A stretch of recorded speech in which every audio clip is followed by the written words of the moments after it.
tous, nous c'est Vracomatique. On est 3 étudiants d'Audencia Business School, on est beau.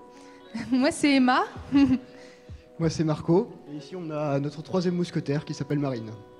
Alors nous on a un problème, on adore manger, on vient de Nantes et on adore les petits lus, mais on peut plus en manger parce qu'ils sont suremballés, ça nous embête et on n'est pas les seuls. À vrai dire, c'est la demande d'une génération complète, à savoir la nôtre, et pas seulement. Et c'est pour cette raison-là qu'on a un problème encore plus fort qui consiste à ne pas avoir d'offres à disposition.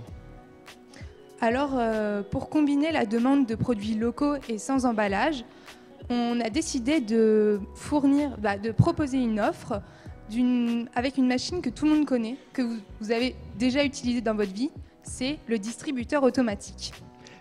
Et ainsi, Vracomatique est né.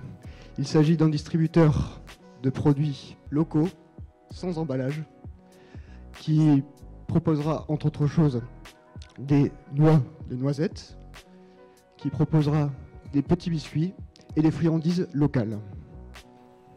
Ainsi, le fonctionnement de la machine, alors ça fonctionne comme un distributeur automatique classique. On tape le code du produit, on insère la pièce, à la différence du mécanisme de distribution à l'intérieur du distributeur.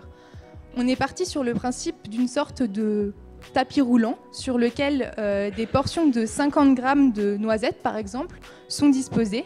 Et si l'utilisateur demande 100 grammes de noisettes, alors 2 portions tomberont dans le récipient de l'utilisateur qu'il aura mis en dessous. Ainsi, l'impact de Vracomatique sera triple. Premièrement, réduction des déchets. Ce sont des produits sans emballage. Deuxièmement, réduction du temps de transport et des distances de transport. Ce sont des produits locaux qui viennent de la région.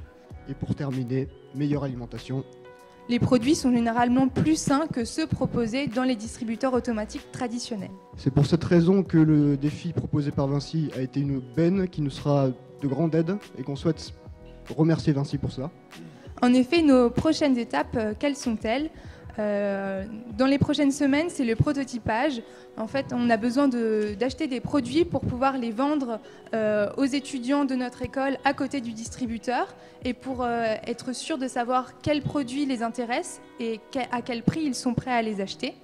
Et le deuxième challenge que nous avons, c'est au niveau de la machine et du mécanisme de tapis roulant, de le concrétiser davantage et de faire un prototype pour qu'il soit bien plus performant que le dessin qu'il y avait derrière nous.